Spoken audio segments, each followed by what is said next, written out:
जय श्री कृष्ण। आज जानकारी लेकर आए हैं सूक्ष्म शरीर में प्रवेश के ऊपर कि सूक्ष्म शरीर में प्रवेश क्या होता है, कैसे अनुभव रहते हैं, क्या क्या चीजें होती हैं जब आप सूक्ष्म शरीर में प्रवेश करते हैं।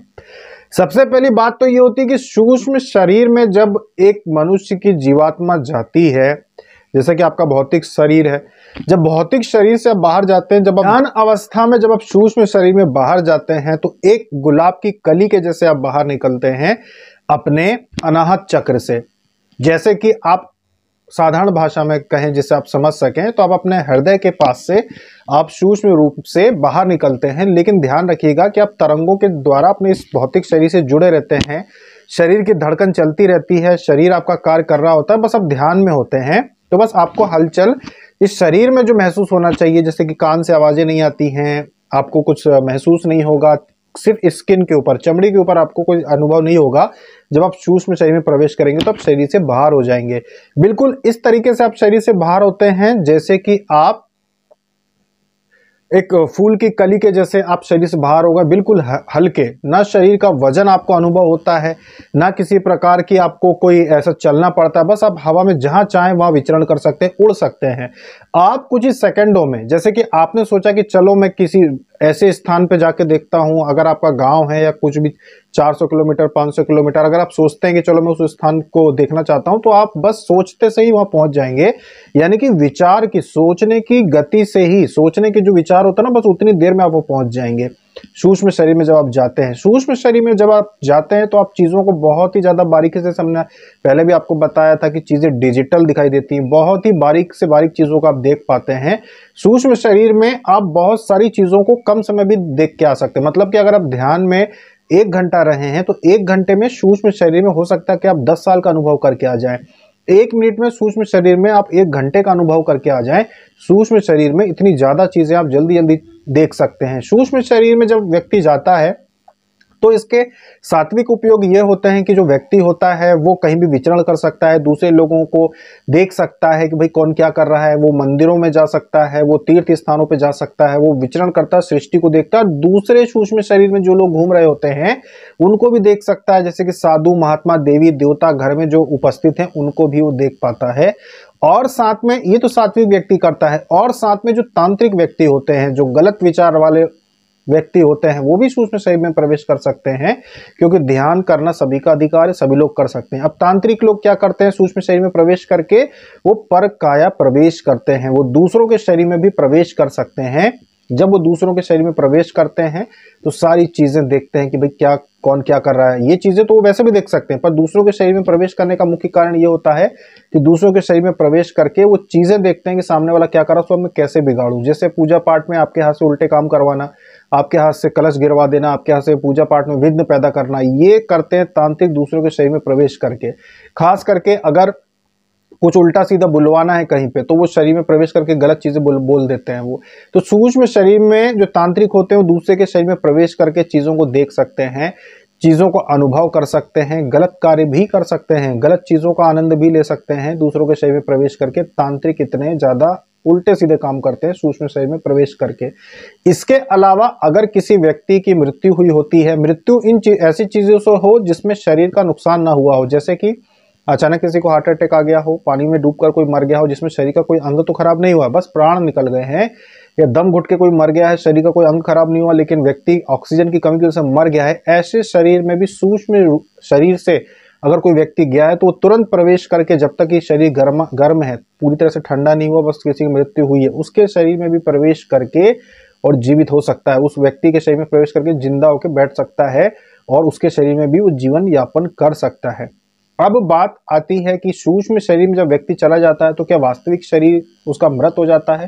तो देखिए, हाँ, ऐसा भी कर सकता है मनुष्य। अगर कोई मनुष्य मान लीजिए कि उसकी उम्र 105 साल है या 106 साल है, वो पूरी तरीके से जर्जर अवस्था में आ गया, अब उसको पता है कि अब मेरी मृत्यु होने वाली है, अब ये शरीर वैसे भी मुझसे छूटने वाला है, और अगर वो सूक्ष्म शरीर में जाने का अभ्यास है उसको, वो पहले से सिद्ध है, वो कर सकता है ये चीज़, वो जा सकता है शरीर में, तो वो ये कर सकता है कि वो उस शरीर को छोड़ के कोई नया ताज़ा शरीर देखे जिसकी बिल्कुल तुरंत में मृत्यु हुई हो, और उस शरीर में प्रवेश करके जिंदा होकर बैठ जाए। और फिर वो पुराने शरीर में नहीं जाएगा, पुराना शरीर उसका मृत माना जाएगा, उसका अंतिम संस्कार कर दिया जाएगा।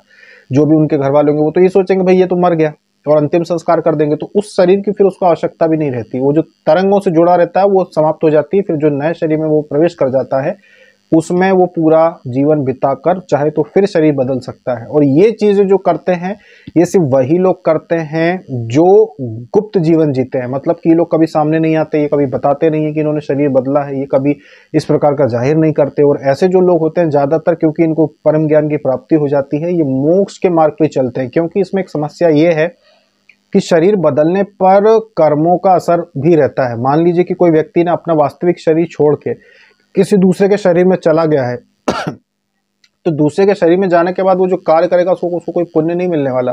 अगर कोई साधु महात्मा है, मरने वाले थे, उन्होंने अपना शरीर छोड़ के किसी नौजवान मृत व्यक्ति के शरीर में प्रवेश कर गए और फिर उसके शरीर में जाकर जाप करेंगे, पूजा पाठ करेंगे, तो उसका उनको कोई पुण्य नहीं मिलता, कोई भी पुण्य नहीं मिलेगा। उल्टा उस जिसके शरीर में गए हैं उसने जो भी पाप किए हुए हैं उनका फल उसको भोगना पड़ सकता है। ये दिक्कतें रहती हैं। तो इसीलिए जो विद्वान होते हैं वो ऐसा कार्य नहीं करते कि भाई अपना शरीर त्याग के किसी और के शरीर में प्रवेश कर जाएं। वो इसको अशुद्ध मानते हैं कि भाई किसी के शरीर में प्रवेश करना अशुद्ध होता है, तो वो प्रवेश नहीं करते। तांत्रिक तो ये चीजें करते रहते हैं, उनके लिए आम बात है। पर विद्वान पुरुष सूक्ष्म शरीर में प्रवेश करके विचरण करते हैं, अलग अलग स्थानों पर जाते हैं, पर किसी के शरीर में प्रवेश नहीं करते। ये विद्वानों की विशेषता होती है। तो इसीलिए साधु महात्मा संत जिनके पास ये शक्ति होती है वो होने के बाद भी ये कार्य नहीं करते। हाँ, सूक्ष्म शरीर में प्रवेश करते हैं। सूक्ष्म शरीर में प्रवेश कोई भी पा सकता है, ध्यान के द्वारा, योग के द्वारा पा सकता है। जो भी ध्यान लगाना सीख जाता है, ध्यान में जाना सीख जाता है, वो ध्यान करने लगता है, वो अपने हृदय चक्र से निकल सकता है सूक्ष्म शरीर में। और बिल्कुल कली के जैसे वो जाता है। और जिसके भी शरीर में अगर वो प्रवेश करता है तो अंदर जाके वो जो कली होती है किसी के शरीर में जाके ऐसे फैल जाती है और एक एक कोशिका में अपनी ऊर्जा फैला देती है। जैसे हमने बोला ना कि एनर्जी होती है, वो एनर्जी शरीर में जाएगी, हृदय चक्र से प्रवेश करके और फिर ऐसा फैल के पूरे शरीर को जागृत कर देती है, जिंदा कर देती है।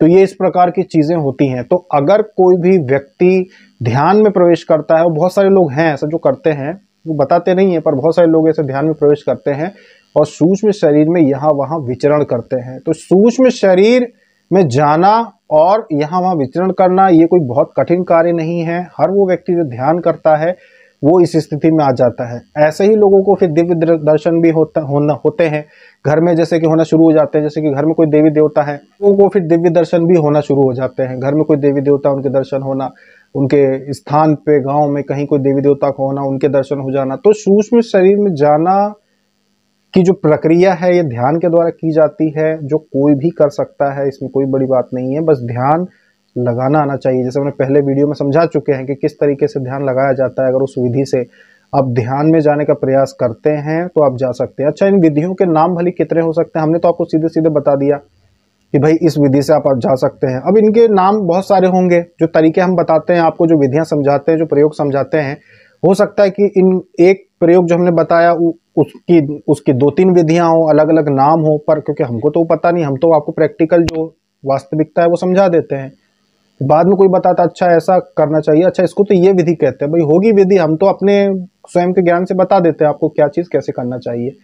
तो इसीलिए जो भी व्यक्ति सूक्ष्म शरीर में प्रवेश करना चाहता है वो आगे के वीडियो और देखना, हम इसके ऊपर और ध्यान की जो विधियां हैं और लेकर आएंगे जिससे आप समझ सके। तो ये था सूक्ष्म शरीर में जाने का अनुभव। इस तरीके से आप बिल्कुल हल्के होके, बिल्कुल स्वयं एक हल्की हवा के रूप में यहाँ वहाँ कहीं भी जा सकते हैं। दिव्य दृष्टि से जब चेकिंग होती तब भी यही होता है कि सूक्ष्म शरीर में बिल्कुल हवा के जैसे उड़ते हुए किसी के भी घर में पहुंच जाते हैं और उसके पूरे घर में विचरण करके तुरंत देखकर और फिर आ जाते हैं। ये सारी चीजें सूक्ष्म शरीर में ही होती हैं।